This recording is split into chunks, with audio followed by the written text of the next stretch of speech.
Welcome to ISR 9 news. ముందుగా headlines.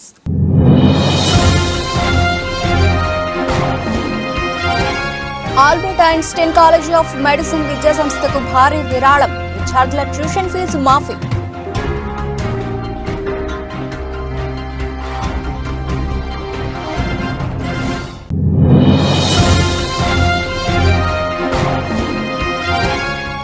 ప్రారంభమైన గజల్ దిగ్గజం పద్మశ్రీ పంకజ్ ఉదాస్ అంతిమ యాత్ర. ఉదాస్ మృతికి సంతాపం తెలియజేసిన పలువురు ప్రముఖులు, నెటిజన్లు.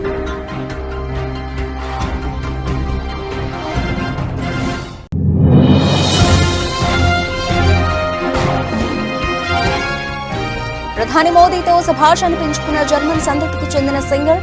తమిళనాడులోని పల్లడంలో మోదీని కలిసిన కాసాండ్రా మెస్పిట్మన్.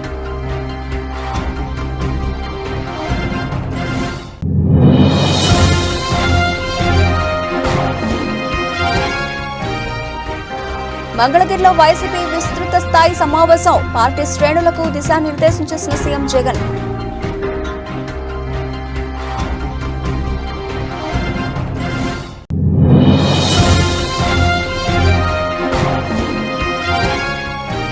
బుగ్గపాడు గ్రామంలో అన్నపూర్ణ సహిత మోక్ష రుద్రేశ్వర స్వామి ప్రతిష్టా మహోత్సవ కార్యక్రమం. ముఖ్య అతిథిగా హాజరైన వ్యవసాయ శాఖ మంత్రి తుమ్మల నాగేశ్వరరావు.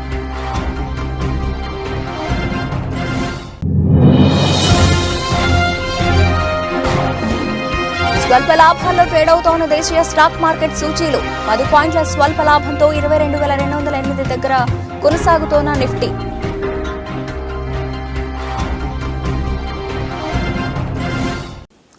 రైట్ డీటెయిల్స్ చూస్తే యునైటెడ్ స్టేట్స్ లోని Albert Einstein college of medicine విద్యా సంస్థకు భారీ విరాళం అందడంతో ఆ కాలేజీలో చదువుకుంటున్న విద్యార్థులందరికీ వార్షిక ట్యూషన్ ఫీజును మాఫీ చేస్తున్నట్లు ప్రకటించింది. ఈ కళాశాలకు అనుబంధ ఆసుపత్రి మోంటెఫియర్ మెడికల్ సెంటర్ ఉన్నాయి. ఈ కళాశాలకు అనుబంధ ఆసుపత్రి మోంటెఫియర్ మెడికల్ సెంటర్ ఉన్నాయి. ఈ కాలేజీ యునైటెడ్ స్టేట్స్ లోని వెనుకబడిన ప్రాంతంలో ఉంది. అధికారులు తెలిపిన వివరాల ప్రకారం ఈ ప్రాంతంలో ఆరోగ్య పరిస్థితులు అధ్వానంగా ఉన్నాయి. కాలేజీ యాజమాన్య విద్యార్థుల ట్యూషన్ ఫీజు మాఫీకి సంబంధించిన ప్రకటనను సోషల్ మీడియాలో పోస్ట్ చేసింది. ఈ ప్రకటన విన్న విద్యార్థులంతా ఉత్సాహంగా చప్పట్లు కొడుతూ ఆ వీడియోలో కనిపించారు. ఈ విరాళాన్ని Einstein board of trustees chairman, Montefiore health system board member Ruth L Gottesman అందించారని కాలేజీ యాజమాన్యం పేర్కొంది. I'm happy to share with you that starting in August this year, the Albert Einstein College of Medicine will be tuition free.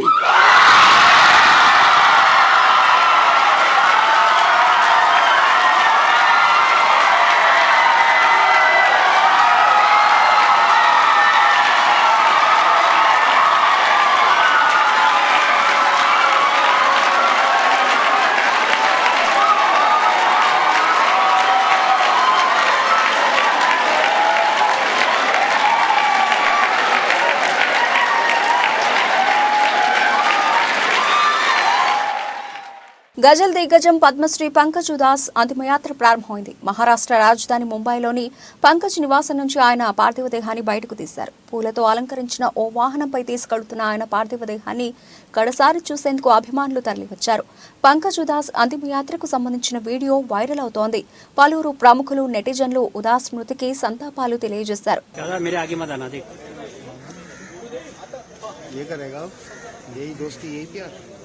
आगे होता ना बस high की ना और पीछे जाओ नहीं बस भाई डायलॉग मारो पुराना वाला 2 मिनट रुक घर जा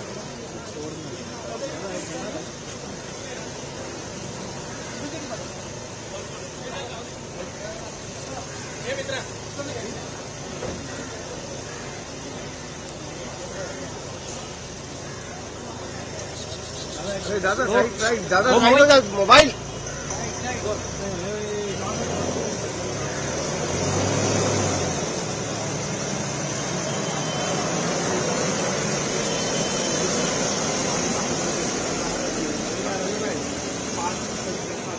तो दिखा था आगे इसमें జర్మన్ సంతతికి చెందిన కాసాండ్రా మెస్పిట్మన్ అనే సింగర్ భారతీయ భక్తి గీతాలు పాడి ప్రధాని మోదీతో శభాష్ అనిపించుకుంది. ప్రధాని ముందు అచ్యుతం కేశవం తమిళ పాట పాడి ఆయన్ని మంత్రముగ్ధుణ్ణి చేసింది. ఇప్పుడు ఈ వీడియో వైరల్ అవుతోంది. ప్రధానమంత్రి నరేంద్ర మోదీ తమిళనాడులోని పల్లడంలో స్పిట్మెన్తో పాటు ఆమె తల్లిని కలిశారు. ఈ విషయాన్ని ప్రధాని మోదీ సోషల్ మీడియా వేదిక ఎక్స్ ద్వారా పంచుకున్నారు. So it's one of these Tamil bhajans. I hope you like it, and I hope I can memorize the lyrics. Okay.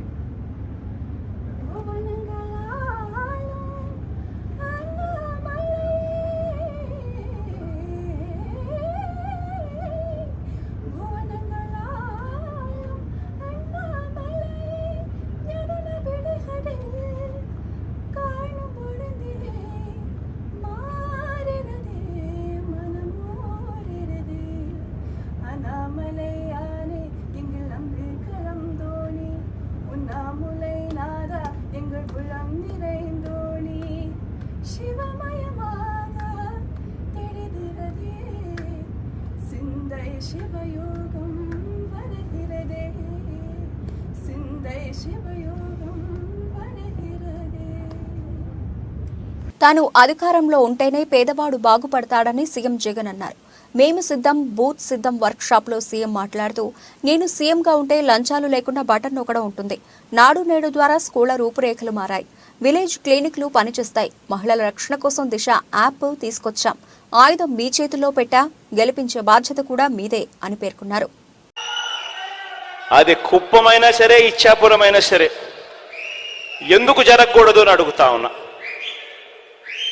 Yes, కొద్దో గొప్ప మన ప్రత్యర్థులు రకరకాల కాస్ట్ ఫీలింగ్స్ తీసుకొస్తారు. ఎందుకంటే ఇక్కడ జరిగేది కాస్ట్ వార్ కాదు, ఇక్కడ జరిగేది క్లాష్ వార్. పేదవాడు బ్రతకాలి అనంటే వైఎస్ఆర్ కాంగ్రెస్ పార్టీ రావాలి.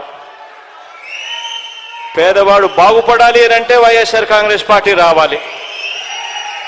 పేదవాడికి భవిష్యత్తు ఉండాలి అనంటే వైఎస్ఆర్ కాంగ్రెస్ పార్టీ రావాలి. ఈ అంశం ప్రతి ఇంటికి కూడా వెళ్ళి చెప్పగలగాలి. ఇక నేను చేయగలిగిందంతా నేను చేశా. మీ చేతుల్లోకి ఎవ్వడు, ఏ రాజకీయ పార్టీ, ఏ రాజకీయ నాయకుడు ఎప్పుడు ఇవ్వని ఆయుధాలు మీ అందరి చేతుల్లో నేను పెట్టా.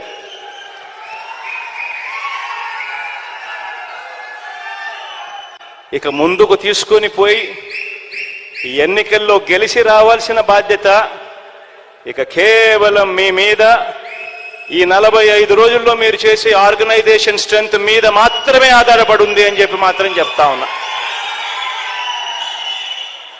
ప్రతి ఒక్కరూ కూడా రెట్టించిన ఉత్సాహంతో పోండి.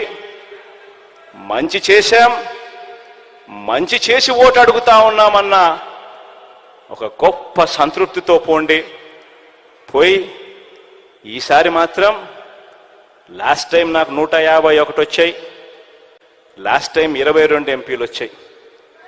ఈసారి మాత్రం 175కు 175 రావాల్సిందే. ఆ దిశగానే అడుగులు పడాలి. మంత్రి అమర్నాథ్పై పాయకరావుపేట టీడీపీ అభ్యర్థి వంగలపూడి అనిత సంచలన వ్యాఖ్యలు చేశారు. దీనిపై తాజాగా మంత్రి అమర్నాథ్ స్పందించారు.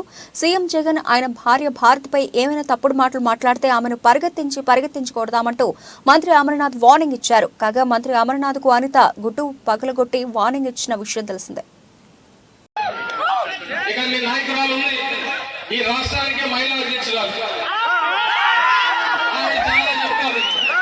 మొన్న ఆ పప్పు కొన్ని తీసుకొని వచ్చారు. నాకైతే ఆవిడ గురించి మాట్లాడడం కూడా ఇష్టం లేదు. ఎందుకంటే మనం మాట్లాడితే ఆవిడ స్థాయి పెరుగుతుంది. అనవసరంగా మాట్లాడాల్సిన పని లేదు. జగన్మోహన్ రెడ్డి గారికి చాలా ఎక్కువగా మాట్లాడుతుంది. జగన్మోహన్ రెడ్డి గారికి ఇంకొకసారి జగన్మోహన్ రెడ్డి గారి గురించి ఏమైనా తప్పుడు మాటలు మాట్లాడినా, భారతమ్మ గురించి ఏదైనా తప్పుడు మాటలు మాట్లాడినా పరిగెట్టించి కొడతామంటారు. మీరు మీ నాయకులు పుస్తకాల్లో రాసుకోలేమో, మా నాయకులకి నా కార్యకర్తలకి ఏ పుస్తకంలో రాసుకోవాల్సినటువంటి పని లేదు. ఏదైనా తేడా వస్తే పరిగెట్టించి కొడతామనేటువంటి విషయాన్ని అర్థమైనటువంటి విధంగా రేపు ఎన్నికల్లో ఓట్ల ద్వారా చూపించాల్సిందిగా మిమ్మల్ని అందరినీ కూడా కోరుకుంటూ మరొకసారి హృదయపూర్వకంగా పెద్ద జోగి గారిని ఆశీర్వదించమని చెప్పి మిమ్మల్ని అందరినీ కోరుకుంటూ సెలవు తీసుకుంటాను. వచ్చే ఎన్నికల్లో ముఖ్యమంత్రి జగన్ ను ఓడించండని ఆంధ్రప్రదేశ్ పంచాయతీరాజ్ ఛాంబర్ అధ్యక్షుడు వైవీబీ రాజేంద్ర ప్రసాద్ పిలుపునిచ్చారు. ఆయన డాబా గార్డెన్స్ విజేఎఫ్ ప్రెస్ క్లబ్ లో జరిగిన మీడియా సమావేశంలో ఆయన మాట్లాడుతూ రాష్ట్రంలో 12,918 గ్రామాల్లో గల 3.50 కోట్ల ప్రజల కోసం ఢిల్లీ వరకు ఉద్యమం చేస్తున్నామని గుర్తు చేశారు. ప్రభుత్వం మొండి వైఖరి వీడడం లేదు. 16 న్యాయమైన డిమాండ్ల సాధనకు నిరసన కార్యక్రమాలు నిర్వహిస్తున్నామని అన్ని జిల్లా కలెక్టర్ల కార్యాలయాల వద్ద నిరసన తెలియజేస్తున్నాము. అన్ని రాజకీయ పార్టీల ఎంపీటీసీ, జెడ్పీటీసీ, కౌన్సిలర్ల, కార్పొరేటర్ల ద్వారా అసెంబ్లీ, పార్లమెంట్ ఎన్నికల్లో వైసీపీ ఓటమి కోసం పిలుపునిచ్చాం. వైసీపీ ఓటమితోనే గ్రామాల అభివృద్ధి జరుగుతుందని ఈ సందర్భంగా పేర్కొన్నారు. ఎన్నికైనటువంటి మా సర్పంచుల్ని, ఎంపీటీసీలని, కౌన్సిలర్స్ని, కార్పొరేటర్స్ డమ్మీలను చేసి మా సర్పంచులకి, ఎంపీటీసీలకు ఉన్నటువంటి అధికారాలని తీసుకువెళ్ళి గ్రామ సచివాలయాలకి, వాలంటీర్లకి ఇవ్వటం ఎంతవరకు సమంజసం? మేము ముఖ్యమంత్రి గారిని ప్రశ్నిస్తున్నాం. ఇది రాజ్యాంగ వ్యతిరేకం కాదా? ఇది చట్ట వ్యతిరేకం కాదా? భారతదేశ రాజ్యాంగంలో 73, 74 రాజ్యాంగ సవరణ చట్టాల్లో ఆర్టికల్ 243G 11వ షెడ్యూల్లో. అందరికీ నమస్కారం అండి. గత 3 సంవత్సరాల నుంచి మేము రాజీ లేని పోరాటాలు చేస్తున్నాం, ఎన్నో ఉద్యమాలు చేస్తున్నాం. గల్లీ నుంచి ఢిల్లీ వరకు ఉద్యమాలు చేసుకొని నిరాహార దీక్షలు, అలాగే ఉద్యమాలు, ధర్నాలు ఎన్నో చేశాం. కానీ ఈ రాష్ట్ర ప్రభుత్వం నిమ్మకు నీరెత్తినట్టు స్పందించట్లేదు. దీనిలో భాగంగానే మేము మలిదశ ఉద్యమాన్ని స్టార్ట్ చేశాము. అందులో మొదటగా అసెంబ్లీ ముట్టడి చేశాం. దాన్ని దిగ్విజయంగా మేము పూర్తి చేశాం. ఇప్పటివరకు ఎక్కడ చరిత్రలో మన రాజధాని అమరావతిలో ఇప్పటివరకు ఎవరు అసెంబ్లీ ముట్టడి చేయలేదు. కానీ మొట్టమొదటిసారిగా మా సర్పంచ్లో ఎంత ఐక్యతతో వెళ్ళామంటే మా యొక్క విశాఖ జిల్లా కాపునాడు ఆధ్వర్యంలో కాపు ఉద్యమ జేఏసీ రౌండ్ టేబుల్ సమావేశం మేఘాలయ హోటల్లో జరిగింది. ఈ సందర్భంగా జేఏసీ ఆధ్వర్యంలో మీడియా సమావేశం జరిగింది. కాపునాడు విశాఖ జిల్లా అధ్యక్షుడు తోట రాజీవ్ మాట్లాడుతూ కాపు ఉద్యమ జేఏసీ 2015 నుంచి కాపుల సంక్షేమం కోసం పాటుపడుతోందని గుర్తు చేశారు. జాతీయ స్థాయిలో ముద్రగడ నాయకత్వంలో జైలుకు వెళ్లి స్టేషన్లలో పడిగాపులు కాసిన నేతలు ఉన్నారు. చిత్తశుద్ధితో పోరాటం చేసి వెనక్కు చూస్తే బాధ మిగులుతోంది. కాపులకు ప్రభుత్వ భరోసా లేదు. బీసీ జాబితాలో చేర్పిస్తే మేలు జరుగుతుంది. తమ పోరాటంలో 80% సక్సెస్ అయ్యామని సందర్భంగా పేర్కొన్నారు. ఈ రకంగా జరిగిన పరిణామాలు, ఉద్యమం ద్వారా సాధించుకున్న ఫలితాలు మళ్ళీ వచ్చిన ప్రభుత్వం వల్ల మళ్ళీ సేమ్ రిపీట్ అయింది. గౌరవ ముఖ్యమంత్రి గారు జగన్మోహన్ రెడ్డి గారు నేను అధికారంలోకి వచ్చినట్టునే వేటా 1000 కోట్లు కాదు 2000 కోట్లు ఇస్తాను, 5 సంవత్సరాల్లో 10,000 కోట్లు ఇస్తానని చెప్పేసి వారు చెప్పడం జరిగింది. చాలా సంతోషపడ్డారు. 10,000 కోట్లు వస్తున్నప్పుడు సహజంగా సంతోషం. కానీ దురదృష్టం 5 సంవత్సరాల పరిణామం అయిపోయింది. 10,000 కోట్లు కాదు, మాకు 30,000 కోట్లు ఇచ్చేవని చెప్తున్నారు నాయకులు. దురదృష్టం ఏంటంటే వారు ఆయా పథకాలు, వారు చెప్పిన పథకాల్లో ఉన్న లిస్టుల ప్రకారం ఇవన్నీ మేము ఇచ్చేవని వారు చెప్తున్నారు. వీరు మీ ద్వారా మేము వారందరికీ తెలియజేసేది ఏమిటంటే ఇది మాకే కాదు అన్ని వర్గాలకు ఇస్తున్నారు. కానీ మీ యొక్క పథకాలు గతంలో కూడా ఉన్నాయి. ఆరోగ్యశ్రీ ఉంది, ఫీజు రియంబర్స్మెంట్ ఉంది, లేదా అనేక పథకాలు ఉన్నాయి. గతంలో కూడా ఆయా ప్రభుత్వాలు చేసినాయి. కానీ అప్పుడెప్పుడు ఇలా క్యాలిక్యులేట్ చేయలేదు. ఇప్పుడు మీరు క్యాలిక్యులేట్ చేసి బియ్యం రేషన్ కార్డులో ఎంత ఇచ్చాం, లేదు విద్యుత్ కనెక్షన్లో ఎంత రాయితీ వచ్చింది అంటే ఇంక మేమేం చెప్పలేం. ఈ రకంగా విధానాన్ని తప్పుడు మార్గంలో తీసుకెళ్లారు. మాకే కాదు అన్ని కులాలకి ఇదే. శ్రీకాకుళం జిల్లా గార మండలం సాలిహుండాం బౌద్ధ స్తూపాన్ని సందర్శించిన బుద్ధిస్ట్ సొసైటీ ఆఫ్ ఇండియా జాతీయ అధ్యక్ష ప్రధాన కార్యదర్శులు చంద్రబోధి పాటిల్, గ్యాంగ్ డేతో పాటు రాష్ట్ర అధ్యక్ష ప్రధాన కార్యదర్శి, రాష్ట్ర వైస్ ప్రెసిడెంట్లు Shri Y Haribabu, V V Durgarao, Moyidi Muralikrishna senior న్యాయవాది శ్రీకాకుళం బృందాన్ని సందర్శించారు. ఈ సందర్భంగా వారు మాట్లాడుతూ బుద్ధుడు ఆశయాలు, పంచశీల సూత్రాలు, ప్రభుత్వ భారత్ నిర్మాణం ద్వారా ప్రజలకి జ్ఞానోదయం కలుగుతుందని, ఈ మార్గంలో ప్రజలు పయనించడం ద్వారా జ్ఞాన మార్గం కలుగుతుందని తెలిపారు.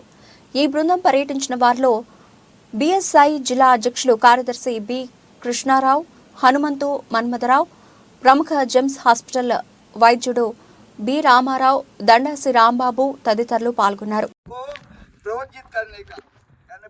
देने का अधिकार उस समय सिर्फ तथागत गौतम बुद्ध को ही होता था. उसके बाद जो सीनियर जो भिक्षुनी रहती है वो एक में को देखो, पुरुष भिक्षु जो है चाहे अपना महास्तविद रहे या कितना भी बड़ा रहे, वो भिक्षुनी को यानी प्रवचन नहीं दे सकता, भिक्षुनी को दे सकता है। तो ये जो श्रीलंका में, थाईलैंड में आप देखते हैं, उधर आपने बर्मा में देखते हैं, ये आदि जो है भारत में ये भिक्षुनी का है ना, तब से बड़ी खुशी हुई कि यहाँ पर भिक्षुनी संघ का यहाँ पर निवास और ये होता था। तो सरकार बहुत खुशी और मैं थैंक्स देता हूँ हमारे बाबू जी। और यहाँ पर कौन सा जिला श्रीकाकुलम जिला यानी प्रेसिडेंट में वाइस प्रेसिडेंट यानी इसमें जनरल सेक्रेटरी और state general secretary Durga Rao ji और हमारे गौतमा जी और डॉक्टर रामाराव जी, जॉन जी, ये आप सभी को बहुत बहुत धन्यवाद। आपने जो इतने प्रेम से हमको ये शाल और पुष्प देकर जो स्वागत किया है, मैं चाहता हूँ कि स्वागत से बड़ा अपने धम्म को आगे बढ़ाइए, क्योंकि ये बाबा साहब की संस्था है, बाबा साहब फाउंडर है, उनके धम्म को आगे बढ़ाओ, उनके जो संस्था के जो उद्देश्य है उसको फुलफिल करने के लिए आप सबका सहयोग रहेगा, ऐसे मैं अपेक्षा करता हूँ, कामना करता हूँ। नमो बुद्धाय, जय भीम। ప్రశాంతమైన విశాఖ నగరంలో రౌడీ సంస్కృతిని పెంచి పోషిస్తున్నారని విశాఖ తూర్పు నియోజకవర్గ ఎమ్మెల్యే వెలగపూడి రామకృష్ణ బాబు అన్నారు. విదేశాల నుంచి తనకు వచ్చిన బెదిరింపు కాల్స్పై విశాఖ నగర సిపికి ఆయన ఫిర్యాదు చేశారు. అనంతరం మీడియాతో మాట్లాడుతూ ప్రస్తుత ప్రభుత్వంలో ప్రజాప్రతినిధులకే భద్రత కరువైందని, ఇంకా సామాన్య ప్రజల పరిస్థితి ఏంటి అని ఆయన ఆవేదన వ్యక్తం చేశారు. పోలీస్ వ్యవస్థలో కొద్దిమంది పోలీసులు అధికార పార్టీకి కొమ్ము కాస్తున్నారని, కొద్దిమంది మాత్రమే తమ విధిని బాధ్యతగా నిర్వహిస్తున్నారని ఆయన అన్నారు. ఈ కేసు విషయంలో విశాఖ నగర సిపిపై తమకు పూర్తి విశ్వాసం ఉందని తెలిపారు. మరో 2 నెలల్లో తమ ప్రభుత్వం అధికారంలోకి వస్తుందని, అప్పుడు అందరి సంగతి చెబుతామని ఆయన ధీమా వ్యక్తం చేశారు. సంస్కృతిని మనందరం ఖండించవలసిన అవసరం ఉంది. ఎట్టి పరిస్థితుల్లో కూడా కమిషనర్ గారు తగిన చర్యలు తీసుకుని అటువంటి వ్యక్తుల్ని కఠినంగా శిక్షించే వరకు వదలకూడదని చెప్పి మీ ద్వారా నేను కమిషనర్ ఆఫ్ పోలీస్ గారికి విజ్ఞప్తి చేస్తున్నాను.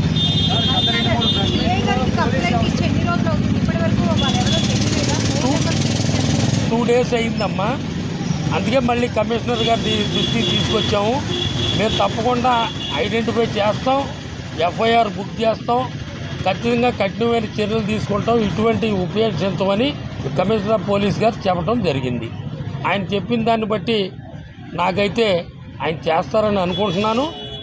లేదంటే కనుక మళ్ళీ కమిషనర్ గారిని కలుస్తాం, లేకపోతే 2 నెలల తర్వాత మా ప్రభుత్వం వచ్చుద్ది, చట్టం దాని పని తప్పకుండా చేస్తుంది. ఇటువంటిది వదిలే ప్రసక్తి లేదు. రాజకీయాలకు అతీతంగా ఎవరికైనా సరే ఇటువంటి కాల్స్ వస్తే మాత్రం మా ప్రభుత్వంలో అయితే మేము ఉపయోగించుతాము. గత మీడియా సమావేశంలో పోలీసులు వైకాపా కార్యకర్తలుగా వ్యవహరిస్తున్నారు, పోలీసులపై మాకు నమ్మకం లేదని డెఫినెట్గా ఇప్పుడు ఈ పోలీస్ కంప్లైంట్ ఇవ్వడం వల్ల వీరు న్యాయం చేస్తారని మీకైతే నమ్మకం ఉందా? నేను మొన్న ప్రెస్ మీట్లో కూడా అదే చెప్పాను. పోలీస్ డిపార్ట్మెంట్లో కొందరు అధికారులు వైసీపీ కండువా రాజేంద్రనగర్ సర్కిల్ మైలార్దేవుపల్లి డివిజన్ బృందావన్ కాలనీలోని ఆర్యన్ స్కూల్లో 38వ ప్రపంచ సైన్స్ డే పురస్కరించుకుని సైన్స్ ఫెయిర్ కార్యక్రమం ఏర్పాటు చేశారు. ఈ కార్యక్రమానికి ముఖ్య అతిథిగా DRDO BrahMos programme director outstanding scientist Raja Singh Thangaduri, school chairman Mahender రెడ్డిలు పాల్గొన్నారు. సైన్స్ ఫెయిర్లో భాగంగా విద్యార్థులు తయారు చేసిన వివిధ రకాల నమూనాలను పరిశీలించారు.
కొమరం భీం ఆసిఫాబాద్ జిల్లా సిర్పూర్టి మండల కేంద్రంలోని సాంఘిక సంక్షేమ బాలుర గురుకుల పాఠశాలలో నిర్వహించిన పోలీసులు మీకోసం కార్యక్రమంలో భాగంగా 10వ తరగతి పరీక్షలు రాస్తున్న మండలంలోని విద్యార్థులకు జిల్లా ఎస్పీ కె సురేష్ కుమార్ ముఖ్య అతిథిగా పాల్గొని DSP Karunakar, CI Sadiq Pasha, SI Dikonda Ramesh, principal Balaraju సంగీతలతో కలిసి మండలంలోని సాంఘిక సంక్షేమ బాలికల పాఠశాల, సిర్పూర్ కాగజ్ నగర్ కేజీబీవీ ఆశ్రమ బాలికల పాఠశాల, ఈడెన్ గార్డెన్ ప్రైవేట్ స్కూల్ ప్రభుత్వ ఉన్నత పాఠశాల 10వ తరగతి విద్యార్థులకు పరీక్షా సామాగ్రి, ఎగ్జామ్ ప్యాడ్స్, జామెంట్రీ బాక్స్ పంపిణీ చేసిన అనంతరం సిర్పూర్టి ఎస్ఐ దికొండ రమేష్ ఆధ్వర్యంలో 10వ తరగతి అవగాహన కార్యక్రమంలో విద్యార్థులను ఉద్దేశించి జిల్లా ఎస్పీ సురేష్ కుమార్ మాట్లాడుతూ కృషి, తపన, పట్టుదల, సమయపాలన విజయానికి ముఖ్య సూత్రాలవుతాయని అన్నారు.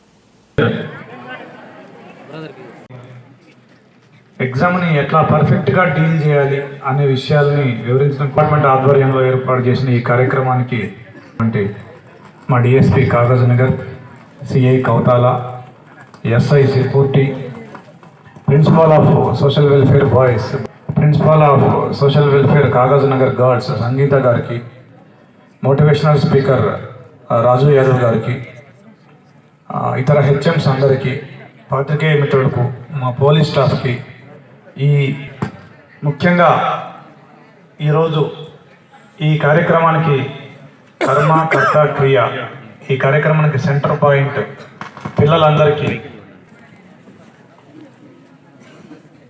నేను వచ్చే 20-25 నిమిషాల పాటు నేను కూడా మీ స్థాయి నుంచి, ఇంకా మీరైనా కుర్చీలో కూర్చున్నారు, ఒక మండల కేంద్రంలో ఉన్నారు, ఒక కుగ్రామం, ఒక చాలా మారుమూల వెనకబడ్డ ప్రాంతం నుంచి వచ్చి మీలాగే 10th క్లాస్ ఎగ్జామ్స్ రాసి, నేను 10th క్లాస్ ఎగ్జామ్స్ రాసినప్పుడు ఊరు మాది, 10th క్లాస్ మీలాగే ఎగ్జామ్స్ రాసి ఇంటర్మీడియట్ రాసి ఐపీఎస్ అయిన అనుభవంతో నా అనుభవం మీకు కూడా ఎంతో కొంత ఉపయోగపడాలి, మీలో కొందరైనా, అందరూ ఒక 10 మార్కులైనా మీకు రావాల్సిన మార్కుల కంటే ఎక్కువగా వచ్చేటట్టు చేయగలిగితే నా అనుభవానికి సార్థకత అనే ఉద్దేశంతో ఈ కార్యక్రమానికి నేను రావడం జరిగింది. సో ముందుగా మీరందరూ అనుకోవచ్చు, ఎప్పుడు రాసే ఎగ్జామ్సే కదా, అసలు ఎందుకు 10th క్లాస్ ఎగ్జామ్స్ గురించే ఎందుకు ఇంత ఇంపార్టెన్స్ ఇస్తున్నారు, అసలు ఈ ఎగ్జామ్స్లో మనం మంచి మార్కులు సంపాదించాల్సిన అవసరం ఏంటి అని మీ అందరికీ ఒక డౌట్ రావచ్చు. దానికి నా సమాధానం ఏంటంటే, పడే తత్వం, మీ ప్లానింగ్, మీ యాటిట్యూడ్. మెదక్ మున్సిపాలిటీ బడ్జెట్ సమావేశం హడావిడిగా జరిగింది. అభివృద్ధి మీద మాట్లాడుతూ ఉంటే పలువురు బీఆర్ఎస్ కౌన్సిలర్లు బద్నాం చేసేందుకు ప్రయత్నిస్తున్నారని ఎమ్మెల్యే రోహిత్ ఆగ్రహం వ్యక్తం చేశారు. 10 లక్షల రూపాయలు ఇవ్వకుంటే పార్టీ మారిన వ్యక్తులు తన గురించి మాట్లాడడం ఏంటి? సొంత డబ్బులు ఖర్చు పెట్టి మెదక్ ప్రజల కోసం కొట్లాడతా ప్రజలు దోచుకుంటున్న నేతలను తరిమి కొట్టాలి అంటూ ఆయన ఫైర్ అయ్యారు. ప్రతిసారి బడ్జెట్ అంటారు కానీ పనులు అవుతున్నాయి, ఏమన్నా పనులు అవుతున్నాయి. అక్కడ కుక్కలు ఎట్లా పడతా మొత్తం నాశనం పట్టిస్తుంది. అంటే చిన్నపిల్లలకి ఏమైనా ఎవరికి బాధ్యత? నేను మెదక్ ప్రజల కోసం పనిచేస్తలేనా? మెదక్ ప్రజల కోసం మీరు పనిచేసేది అంటే నేను పని చేస్తుంటే పుల్ల పెట్టాలా? మైనంపల్లి పోయి మంచి పేరు వస్తే మేము సహించము. మంచి పేరు వస్తుంది కదా, ఇవాళ ఏదో లొల్లి చేయాలా, ఆగం పట్టేలా మీటింగ్ లో మళ్ళీ కాంట్రవర్సీ చేయాలి. ఇట్లాంటి కాంట్రవర్సీలు ఎన్నైనా ఇల్లు కాదు, ఇలా అయ్యను తాతలు దిగొచ్చినా మేము భయపడతాం కాదు అని తెలియజేసుకుంటా ఉన్నాం. వాళ్ళ విధంగా మేము ప్రవర్తిస్తే ఏమైతుంది? మా కార్యకర్తలు ఊస్తే కొట్టుకోపోతారు. అర్థమైంది కదా, ఊస్తే కొట్టుకోపోతారు. నేను మాట్లాడే అవసరం లేదు. అంటే ఇలా కౌన్సిల్ మీటింగ్ ఎమ్మెల్యే గారు వస్తే వదిలి పెట్టాలా, ఆగం చేయాలా, బద్నాం చేయాలి. ఈ ప్రయత్నం మీరు చేస్తూ ఉన్నారు. మెదక్ ప్రజలారా మీరు గమనించండి, గుర్తించండి. ఇట్లాంటి కొంతమంది వల్ల నేను ఎప్పుడు కూడా ప్రతి స్పీచ్ లో చెప్తుంటా, మన మధ్యలో కూడా దొంగలు లంగలు ఉంటారు. వాళ్ళ స్వార్థం కోసం, వాళ్ళ జేబులు నింపుకోవడం కోసం, వాళ్ళ పైసల కోసం ఖమ్మం జిల్లా సత్తుపల్లి మండలం బుగ్గపాడు గ్రామంలో శ్రీ విశ్వధర్మ క్షేత్రం ప్రాంగణంలో అన్నపూర్ణ సహిత మోక్ష రుద్రేశ్వర స్వామి ప్రతిష్ఠా మహోత్సవ కార్యక్రమానికి వ్యవసాయ శాఖ మంత్రి తుమ్మల నాగేశ్వరరావు ముఖ్య అతిథిగా హాజరయ్యారు. మంత్రి తుమ్మలకు పూర్ణ కుంభంతో స్వాగతం పలికారు. అనంతరం పూజా కార్యక్రమాల్లో పాల్గొన్న తుమ్మల తీర్థ ప్రసాదాలను స్వీకరించారు. ఈ నెల 24 నుండి శ్రీ విశ్వధర్మ క్షేత్రం ప్రాంగణంలో ప్రతిష్ఠా మహోత్సవాన్ని పురస్కరించుకుని వైభవంగా కార్యక్రమాలను నిర్వహిస్తారు.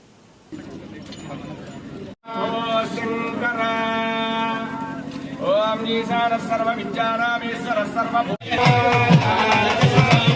ఏ భూతాని సమకృణ్వన్నివారే నిరాలయైదం జజానాన్య శ్లోకవంతరం భవామి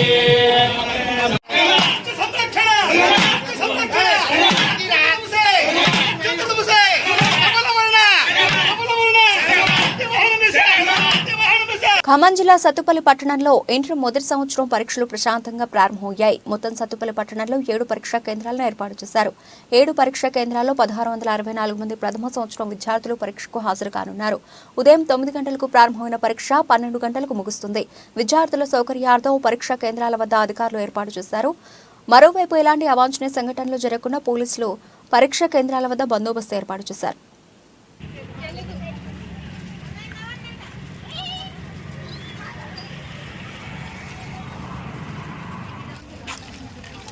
బాగుంది ఇది బాగుంటుంది.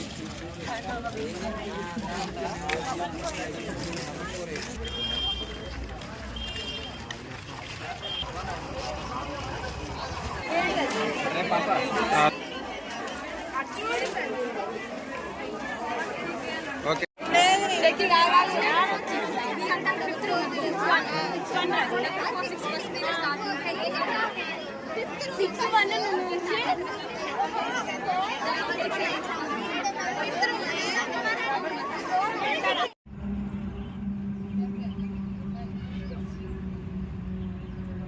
దేశీయ స్టాక్ మార్కెట్ సూచీలు బుధవారం స్వల్ప లాభాల్లో ట్రేడ్ అవుతున్నాయి.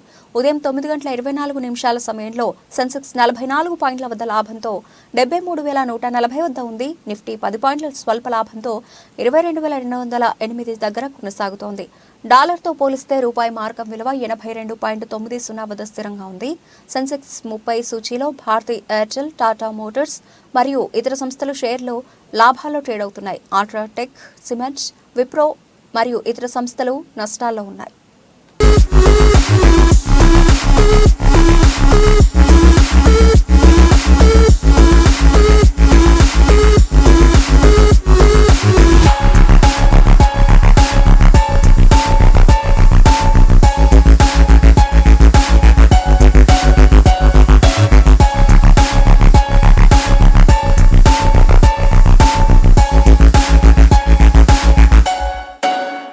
బులెటిన్ ముగించే ముందు హెడ్లైన్స్ మరోసారి.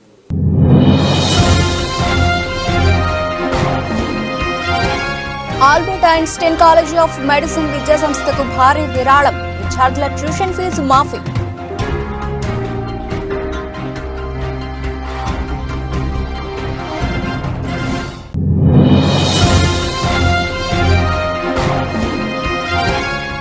ప్రారంభమైన గజల్ దిగ్గజం పద్మశ్రీ పంకజ్ ఉదాస్ అంతిమ యాత్ర. ఉదాస్ మృతికి సంతాపం తెలియజేసిన పలువురు ప్రముఖులు, నెటిజన్లు.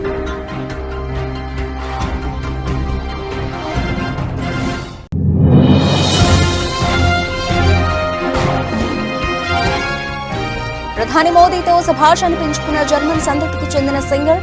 తమిళనాడులోని పల్లడంలో మోదీని కలిసిన కాసాండ్రా మెస్పిట్మెన్.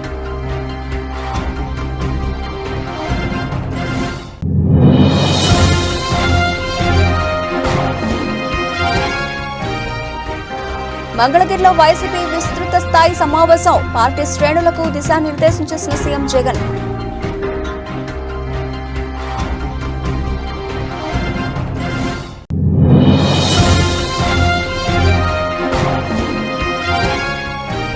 బుగ్గపాడు గ్రామంలో అన్నపూర్ణ సహిత మోక్ష రుద్రేశ్వర స్వామి ప్రతిష్ఠా మహోత్సవ కార్యక్రమం. ముఖ్య అతిథిగా హాజరైన వ్యవసాయ శాఖ మంత్రి తుమ్మల నాగేశ్వరరావు.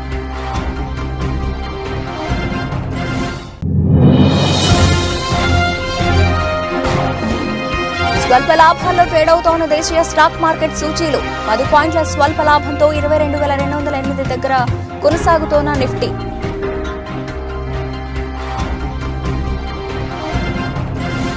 ఇవి ఇప్పటివరకు నిలిచిన అప్డేట్స్. మరిన్ని అప్డేట్స్ తో మళ్ళీ కలుద్దాం. అంతవరకు సెలవు. నమస్తే.